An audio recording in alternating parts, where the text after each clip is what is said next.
Commissioner के अंदर powers क्या क्या होती हैं, उसके पास क्या क्या power? Deputy commissioner under the sun जो कुछ था ना सब उसके पास होता है।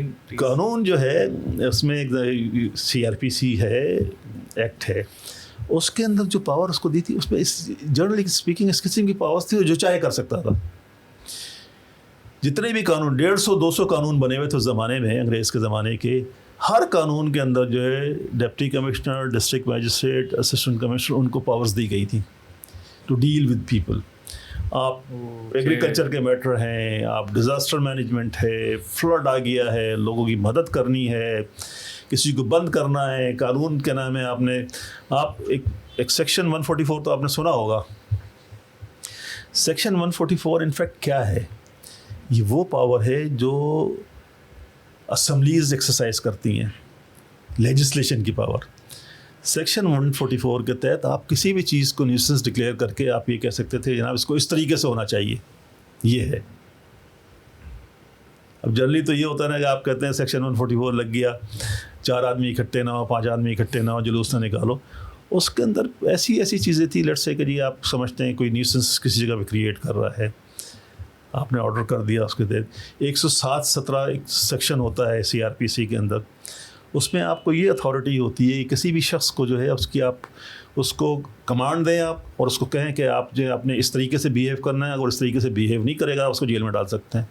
तो बेशुमार कानून थे इस किस्म के। प्राइम मिनिस्टर लेवल की पावर, मतलब वो प्राइम मिनिस्टर के पास भी ये पावर नहीं होती थी। ये लीगल अथॉरिटी है। प्राइम मिनिस्टर के पास तो लीगल अथॉरिटी नहीं है ना, वो तो किसी को कहेगा, वो पुलिस को कहेगा या DC को कहेगा इस आदमी को पकड़ लो, इसको डायरेक्ट नहीं होगा। सब डिविजनल मैजिस्ट्रेट या डिस्ट्रिक्ट मैजिस्ट्रेट को उसके पास डायरेक्ट पर्सनल अथॉरिटी थी लॉ के तहत, कानून के तहत, कि अगर वो किसी जगह समझता है, उसकी डिस्क्रिशन थी इसकी, अगर वो समझता है कि इसको इस तरीके से होना चाहिए तो उस तरह से ऑर्डर कर सकता था, हो जाता था। उसके बाद आप किस एरिया में गए, मियाँ वाले के बाद? वहाँ से फिर मेरी पोस्टिंग मुल्तान में, मुल्तान सिटी के अंदर, शहर के अंदर, असिस्टेंट कमिश्नर SDM मुल्तान। वो 2 साल तकरीबन वहाँ रहा। वो भी दैट वाज, मुल्तान तो बहुत बड़ा शहर था उस ज़माने में। और अब क्या मतलब का मैं इसमें आपको बताऊँ, आपको जब मैं यहाँ ईसा खेल में था उस ज़माने में, नवाब कालाबाग का वो जो था उसका मर्डर हुआ था उस ज़माने में।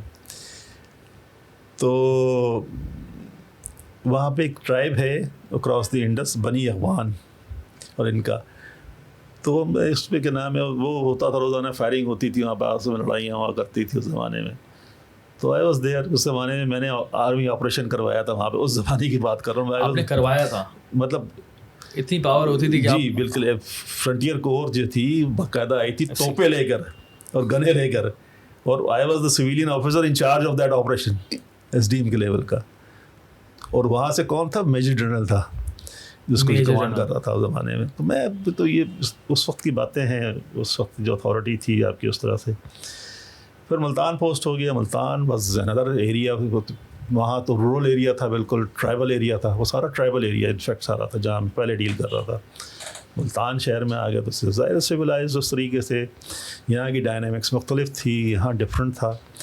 यहाँ जो मुझे सबसे ज़्यादा जो चीज़ें इनकाउंटर करने को मिली, मुल्तान उस ज़माने में सेक्टेरियनिज़म बहुत ज़्यादा था। उस ज़माने में शायद आपको याद हो, सिपाही साहबार जो इमर्ज कर रही थी, जंगवी, हक नवाज जंगवी जंग था। और यहाँ बस आपका मुल्तान के अंदर मौलाना ज़ियाउद्दीन थे, परहैप्स उनका नाम एग्जैक्टली अगर मैं सही याद कर रहा हूँ, वो पंजाब के सदर थे उसके, वो मुल्तान में लोकेटेड थे। और वहाँ जो मुहर्रम होता था, अल्लाह माफ़ी दे, उसके अंदर उस कदर का नाम है, ऐसी सिचुएशन होती थी, प्रॉब्लमेटिक था, काफ़ी बहुत प्रॉब्लमेटिक था, बहुत प्रॉब्लम। और एज एन ऑफिसर आपको काफ़ी ज़्यादा और सारा मतलब हम नहीं संभालना होता था सारा। बहुत ऐसी सिचुएशंस आई हमारे, मतलब मेरे अंडर में मैजिस्ट्रेट होते थे, मतलब मैं SDM था, मैजिस्ट्रेट कई मतलब आई हमारे मैजिस्ट्रेट यरगमाल हो गए, वो लोग निगोशिएशन कर रहे हैं, ये कर रहे हैं, बड़े हंगामे और बड़ी इस तरह की चीज़ें होती ज़माने में। मर्डर भी बहुत हुए वहाँ पर। तो वो था, फिर पॉलिटिकली भी वो बड़ा क्या नाम है, कहना चाहिए वोलेटाइल एरिया है। शाह महमूद कुरैशी एक तरफ हैं, गिलानी एक तरफ हैं, मखदूमों के नाम है वो अलहदा हैं, बोसन्स अलहदा हैं वहाँ पर। ये तमाम जो बड़ी बड़ी फैमिली जिसे कहना चाहिए, तो वो ज़माने की वहाँ फैमिली थी। और हम डील किया करते थे सब लोगों के साथ उस ज़माने में। इन मखदूम साहब के बड़े, उनके वाले साहब उस ज़माने में ज़िंदा थे, अब असिस्टेंट कमिश्नर हालांकि लोएस्ट ईयर का ऑफिसर होता है हायरार्की में, लेकिन उसके नीचे भी होता है, लेकिन बहुत इंपॉर्टेंट होता है। तो हमारा इंटरेक्शन इन्हीं लोगों के साथ होता था। नवाब साहब थे, उनके जो इनके वालिद शाह, इनके उनके साथ, ये गिलानी, इसके साथ टॉप लेवल के ऊपर इंटरेक्शन होता था सारा का सारा।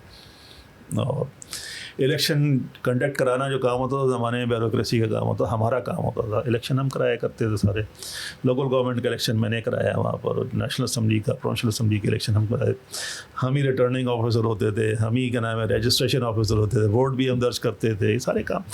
तो मल्टी फेरियस। अब इसमें आप उस ज़माने के अफसर के बारे में, आप जो डिस्ट्रिक्ट मैजिस्ट्रेट या डिप्टी कमिश्नर, अंडर द सन कोई काम हुकूमत को होता था ना, वो सब उसके हवाले करते थे, भूल जाते थे कि जी आप नहीं करना, ख़त्म बात। रिसोर्स है नहीं है, आप लोकल रिसोर्स जनरेट करते थे। उस ज़माने में डिप्टी कमिश्नर की मैं आपको मिसाल दूँ, मैं असिस्टेंट कमिश्नर जब अंडर ट्रेनिंग था, डिप्टी कमिश्नर तो बहुत बड़ी बला है। ये आज जैसे सतलज में पानी आया हुआ ना, गड्ढा सिंह में, अभी आपने देखा होगा, इंडिया ने पानी छोड़ दिया उसके अंदर वहाँ पे। तो मैं असिस्टेंट कमिश्नर अंडर ट्रेनिंग था। तो जो मेरा assistant commissioner, actual assistant commissioner था, मैं अंडर ट्रेनिंग था, उसने मुझे वहाँ पर कहा कि जी आप स्टेशन हो जाएं यहाँ पर गंडा सिंह वाला, जहाँ पर ये पानी आता है इसके अंदर। तो खैर वो मैं वहीं स्टेशन हो गया। अच्छा, वहाँ पर एक तो जो मैं बात बताने वाला हूँ ये है कि अब लोग आ रहे हैं बेचारे, उनके पास ना कपड़े हैं, ना कोई खाने को है, कोई चीज़ कहाँ से है। गवर्नमेंट के पास पैसा नहीं है, गवर्नमेंट का पैसा आते आते तो टाइम लगता है, आपको पता है। अब उसमें आप देखें आपकी रिस्पेक्ट और कमांड में, मैंने ट्रेडर्स को बुलवाया वहाँ पे, सारे के सारे आसपास ट्रेडर्स से। मैंने कहा यार ये सिचुएशन है, इतने लोग आ गए हैं, इतने पैसे चाहिए, इतना खाना चाहिए, इतने कपड़े चाहिए। अगले दिन सारी चीज़ें पहुँच गई।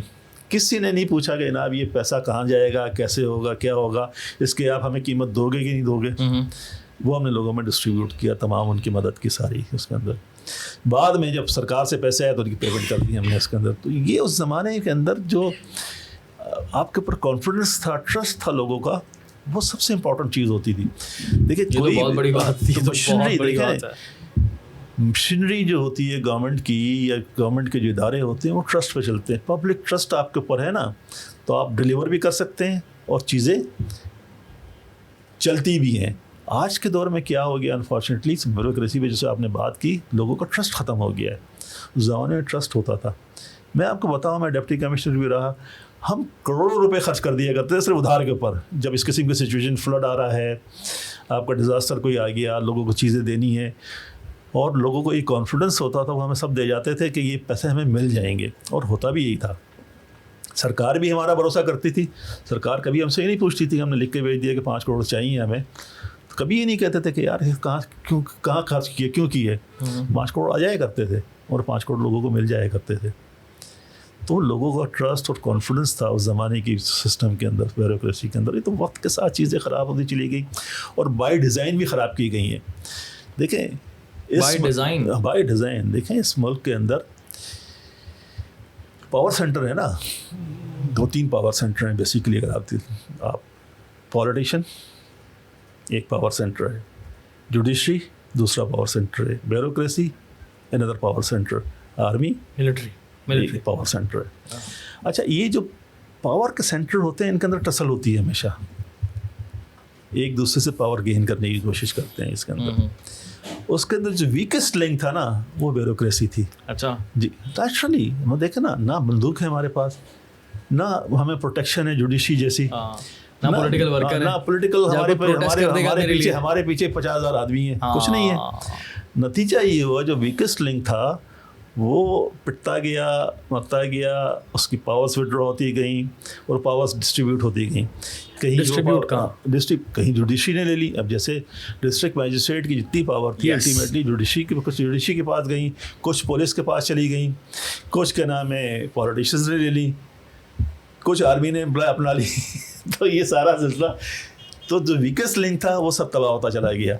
अच्छा, उसमें अब क्या होता है, जब डिक्लाइन होता है ना, तो क्वालिटी भी ख़त्म होती चली जाती है। जब डिक्लाइन का टाइम आया तो जो लोग इंडक्शन हो रही थी उनकी क्वालिटी भी ख़त्म हुई। फिर जब उनका कॉन्फिडेंस लेवल, जब सर्विस के अंदर बैठे हैं, आप देख रहे हैं, आप डिलीवर करने की कैपेसिटी में लोगों ने अपने आप को विड्रॉ करना शुरू किया, अपने आप को शेल में बंद करना शुरू किया। फिर आहिस्ता आहिस्ता कानून इस किस्म के बनते चले गए कि आपका इनिशिएटिव देखें, सरकार के अंदर सबसे इम्पॉर्टेंट चीज़ क्या होती है? सबसे इम्पॉर्टेंट चीज़ होती है सर्विस डिलीवरी। कि पब्लिक का जो इशू है उसको जो चीज़ मिलनी चाहिए वो उसको मिलनी चाहिए, किसी भी तरीके से मिले। उस गरीब आदमी का मसला ये नहीं होता है कि आप चोरी करके लाए हो या आपने कहाँ से दी। उसकी उस आदमी जो भूख से मर रहा है, जिसको पता है कि कल उसको खाना नहीं मिलेगा, उसकी ख्वाहिश होती है उसको डिलीवर करना। तो सरकार की जो मशीनरी होती है, जो ब्यूरोक्रेसी है, उसका काम होता है डिलीवर करना। अगर आप डिलीवर करने के काबिल ना हो तो वहाँ से भी जो आदमी जिसको आपने डिलीवर करना वो भी आपको गाली बकरा होता है, जो सिस्टम भी और आपका अपना कॉन्फिडेंस भी ख़त्म हो रहा होता है। कानून इस किस्म के बन गए, इस किस्म की चीज़ें हो गई कि आपका इनिशिएटिव जो था ना, जैसे मैंने कहा ना कि मैं उधार पे 5 करोड़ रुपए लेकर खर्च कर दिया करता था और कल को ले लेता। आज मैं खर्च करूँ इसके अंदर तो नैब आके मुझे पकड़ लेगी कि जनाब ये आपने ये पैसे कहाँ से आए, कैसे किए, क्यों किए। तो ये सूरत हाल है। जब आपने किसी भी इदारे का, किसी भी सरकार का सबसे बड़ा एसेट ये होता है उसके ऊपर लोगों को ट्रस्ट हो। अगर वो ट्रस्ट उस गवर्नमेंट के ऊपर से, उसकी ब्यूरोक्रेसी के ऊपर से, उसकी मशीनरी के ऊपर से ख़त्म हो गया तो समझे वो हुक्मरानी ख़त्म हो गई, स्टेट ख़त्म हो गई।